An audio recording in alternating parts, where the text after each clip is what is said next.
morning.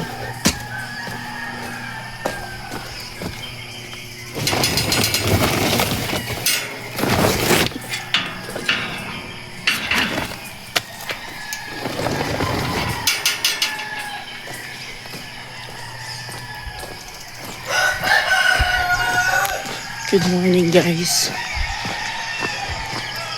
Walking tayo ngayon. Kasi after 3 to 4 days siguro, ngayon lang ulit ako nakabalik.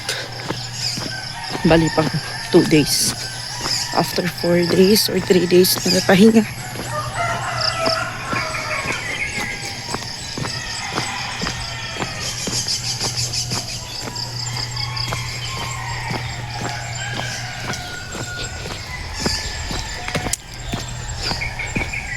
Mas okay kasi maglakad pag umaga. Kasi hindi masyadong maalikabok.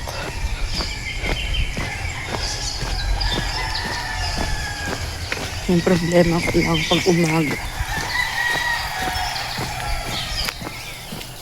Kasi hindi ako masyadong nagpapawisan. Ay hindi ako tatakbo. Hindi ako papak. Ang sakit ng paa ko.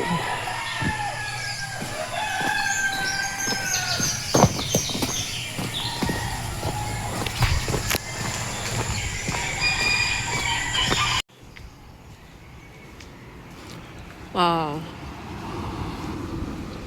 Ang ganda. Ito yung nagugustuhan ko maglakad kapag umaga. Kasi nagagandan ako sa langit. You know?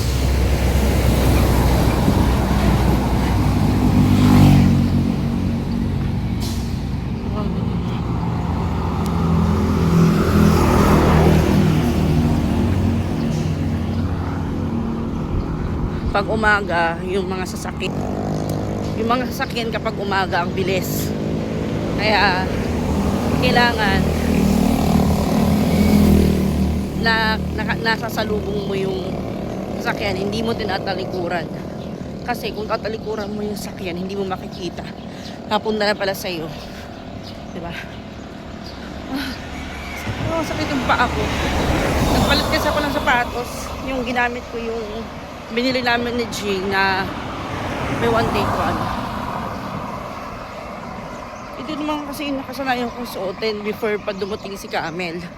Si Camel kasi maganda siyang gamitin sa paa. Hindi ko lang alam kung tama yung size na nabili ko. Kasi pag long run na siya or long walking. Wow, long run na. Parang kala mo naman tumatakbo ng kalayo-layo. Ang ganda. Yun ang ganda. Yan yung gusto ko na makikita kapag naglalakad ako ng umaga. Tapos, kalmado yung dagat. Thank you, Lord. Thank you for this beautiful view. Medyo napaga pa ako ng labas kasi minsan lumalabas ako ng 5, 5:05, 5:10. So, hindi ko na masyado naabutan yung ganun yung view masyado. So ayan, konting chika tayo guys habang warm up pa to, warm up coffee. Tapos ayun, kahapon naglakad ako kasama si Beshi Melinda. Dinaanan ko siya dun sa bahay nila. Umalis ako ng bahay 5:10. Kaya maliwanag na. Ngayon is time check 5:03. Medyo madilim pa.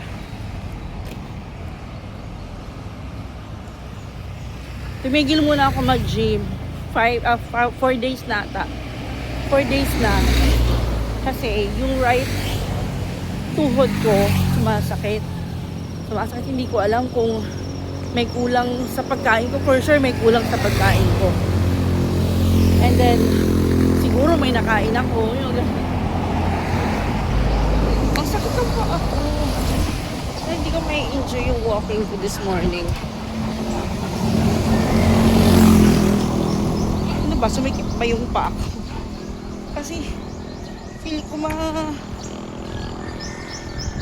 sumasakit yung ano ko. Yung sa may apakan.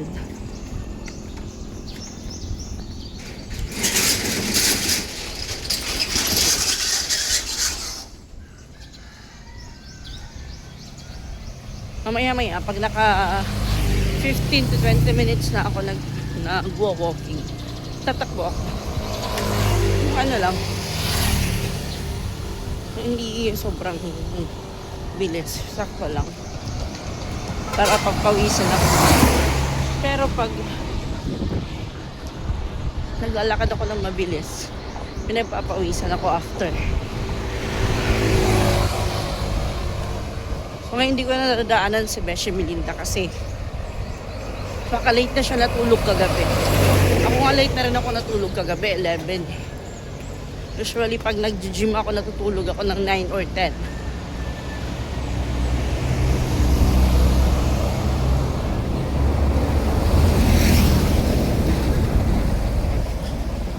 Tawagan ko mamaya si Nunoy. Kasi magtatanong ako kung natapos na ba yung pagtanim ng mais. Kasi pang 2 days ngayon kahapon. Hindi ako pumunta ng bukid. Kasi bantay ako kay Teo.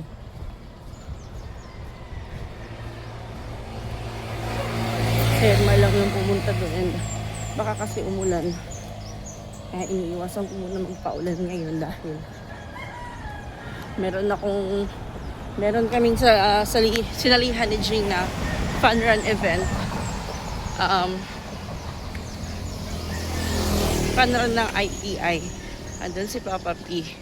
So siguro bukas 28 pupunta ako kay Gia Store para i-claim yung race kit namin ni Gia Store. Para at least makapagpahinga kami ng 1 day.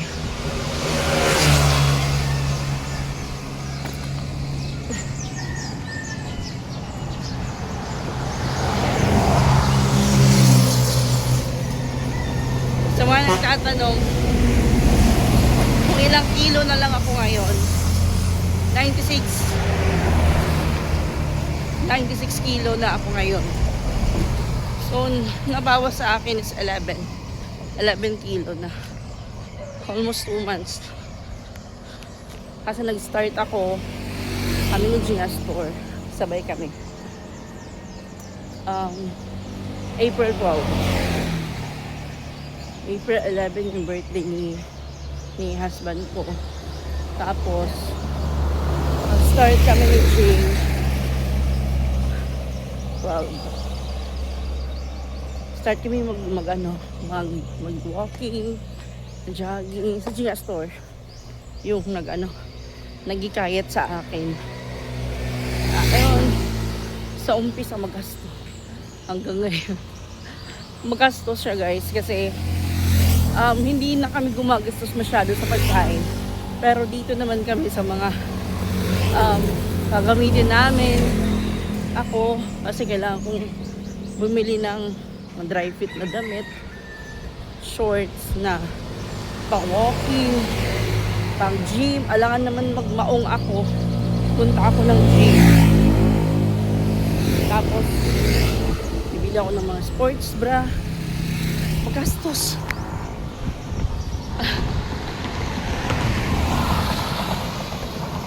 And the good thing kasi hindi na pupunta sa pagkain. Pupunta sa parcel. Pero ayan. Ayun lang naman yan. Once na meron akong ginagamit ngayon. Yung mga ino-order ko ng sa mga nagtatanong. Yung mga ino-order ko, yung mga nakikita nyo damit sa akin na pang walking ko, pang gym, short, sapatos, puro sa online, sa TikTok shop ko. Nandun lahat yun. Ito 111 or 115 or 80 pesos. Kasi yung iba kong damit 80 pesos. Sa online ko binili, sa TikTok shop ko. Ito din, sa TikTok shop ko din. Ito yung mahal ata. Ay, yung mahal yung sapatos. Kasi, siya, yung Camel na sapatos ko, yung black na binili ko after nitong gamit ko ngayon. Etong sapatos na gamit ko ngayon, ayan. Tapos yung medyas, ano yan, yung medyas free. Tapos yung sapatos 1,500 by 1 take 1. So tag-isa kami ni Jing Astor, naghati kami o 750. Tapos yung eto 1,700 ata or 1,500 ba. So ito, pwede ako hindi magdala ng cellphone gamit ko yung relo ko. Pwede ako hindi magdala ng cellphone, matatrack ko yung may GPS to. Tapos kung may tatawag tapos yung cellphone ko iniwan ko sa bahay, pwede ko siyang masagot through sa relo na to. Tapos meron din siyang Canva. Meron siyang ano ba yun? Yung Strava, hindi Canva. Strava. No-monitor kung ilang kilometer na yun nilakad ko, ilang calories yung nabuburn ko, tapos heart rate, yung ganon. Ang high-tech, no? Ang high-tech ng relo na to. So si G Astor din nag-recommend sa akin ito. Tapos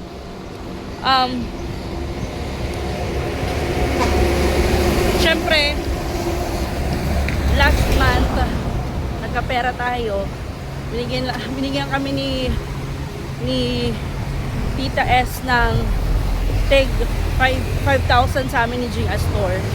Kaya doon namin kinuha yung mga pinambili namin sa aming mga kailangan sa aming pagpapayat journey. So Jing Astor yung nabili niya sa 5,000 niya.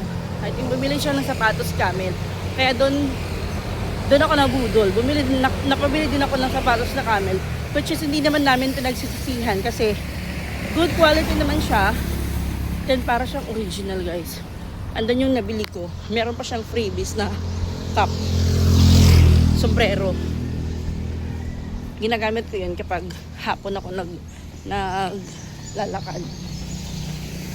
Kasi pag umaga, okay lang. Hanggang 7 AM lang naman ako naglalakad.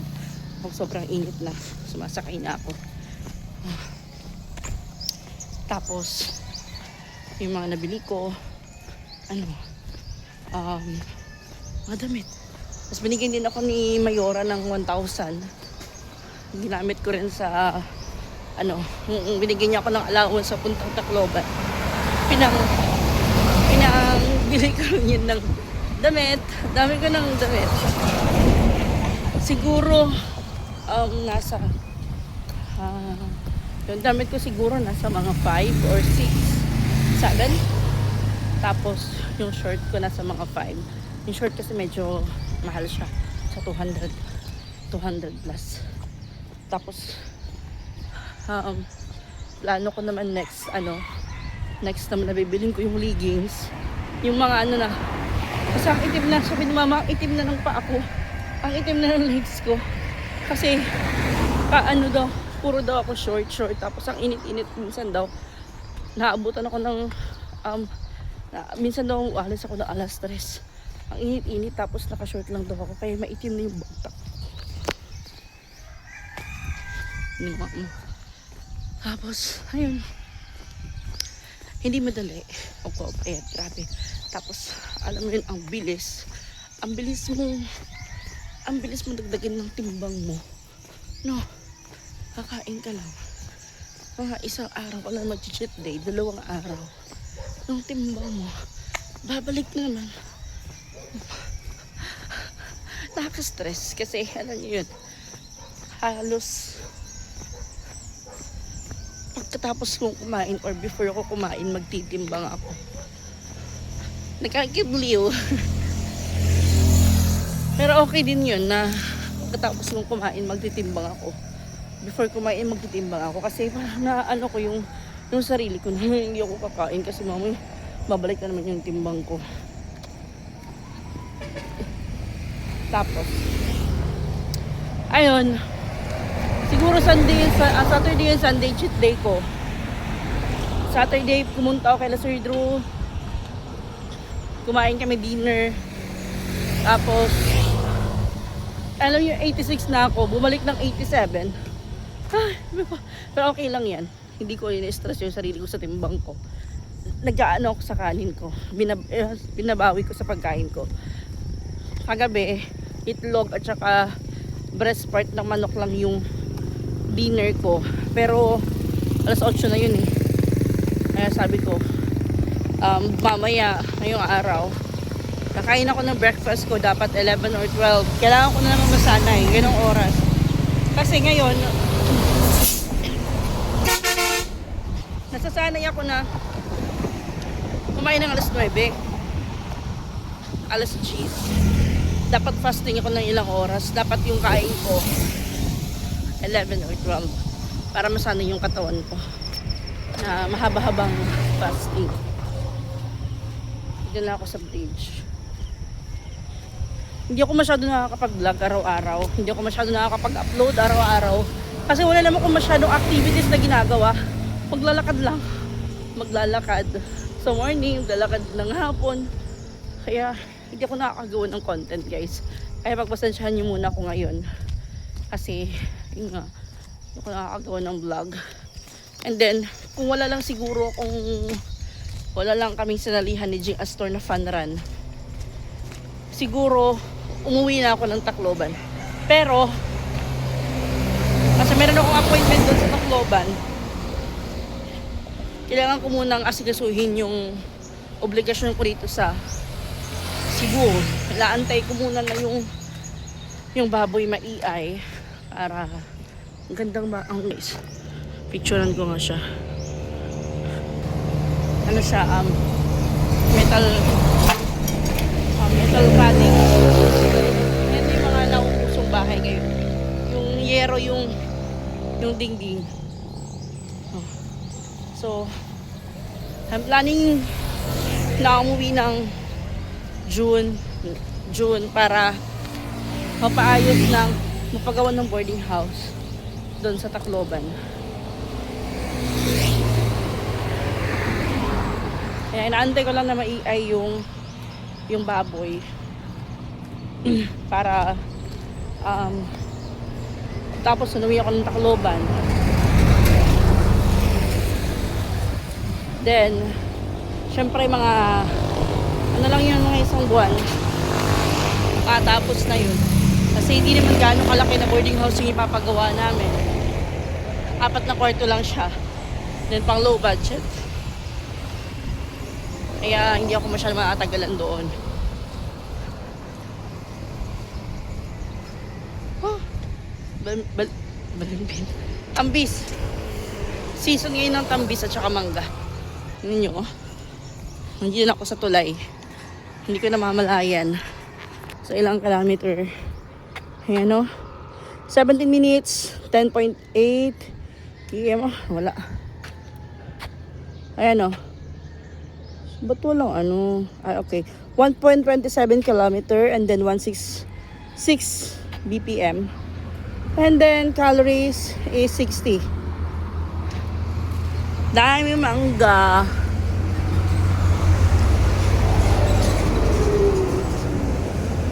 Kaya paglaki na yan, wala na yan dito kasi daanan. Yan daanan, guys. Oh. Nandyan pa yan ngayon kasi maliit pa. Pero pag lumaki-laki yan, mawawala yan dyan. Oh, thank you Lord na paaga ako ngayon ng lakad. Alam nyo ba guys, na dati, nahihiya ako maglakad. Kasi every time na makikita ako ng kakilala ko, sabi no, saan yung motor mo? Ba't naglalakad ka? Di ba? Pero ngayon walang hiya na ako. Hindi na ako nahihiya na nakikita ko ng mga kakilala ko na naglalakad ako. Wala na akong pake. Kasi sabi ko sa isip ko, ano ko to, body ko to, and ngayon pinipili ko na yung sarili ko. Takot ng mga sasakyan na to. Kaya sabi ko, yung ginagawa ko to hindi para sa kanila. Ginagawa ko to para sa sarili ko. Diba? Kaya dyan sa mga Kahit hindi ka mataba, importante mag-walking ka kahit man lang mga 30, 20 to 30 minutes. Kung hindi mo kaya, 15 minutes. Ganun. Ay, nagkita kami ng mga friends ko. Aking kasabay mag-walking. Ayun doon sila. Bumili kasi ako ng tubig. Ayan yung dalawang yan.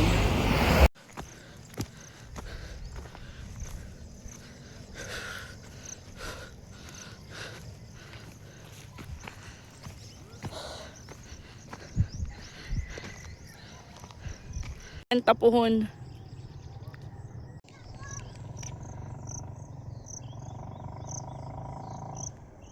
Ayos kayo yung view.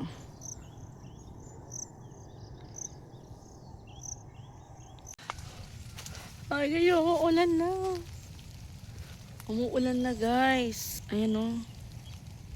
Umuulan na. Dito yung tambayan ko, guys. Kapag andito ako sa Labiba. Labiba kasi yung tawag dito. Ayan, ang ganda ng view dito. Tapos paakyat. Talagang pagpapawisan ka talaga. Literal, pagpaakyat ka galing ka sa may BSS. O, dito ako nagtatambay. Dito ako nagpipicture-picture. Ayan. Sana hindi masyadong lumakas yung ulan para hindi tayo mabasa. Kahit dito lang ako magstay. Dito ako umuupo. Makikita niyo sa mga picture na nasa ilalim ako ng puno. Dito yun. Literal na dito yun. Dito ako Dito ako nagsa-selfie. Nag-TikTok. Dito ako nakaupo. Then yung nagsisilbing tripod ko ito. Ito yung nagsisilbing tripod ko, guys. Pinapatong ko yung cellphone ko dito. Yung ganito. Yan. Napaganon lang yan siya, guys. Yan, nasa bahay na ako, guys. Tapos na ako nag-walking. 5 p.m. And ngayon naman is mag-breakfast ako. Meron akong wet bread. Tapos egg na prenito. Iniinit ko yung tinapay. Yun yung pinaglutuan ko ng itlog. Oh. Tapos merong pandesal dito. Siguro kakain ako ng mga 2 or 3. Ayun. Init pa. Medyo medyo hassle lang pag nag-iinit ng pagkain. Kasi yung pagluto ko ng pagkain ko, yung isang lutuan lang, tapos iinitin lang. Iinitin ko dito sa kawali. Okay na ako sa 2 loaf.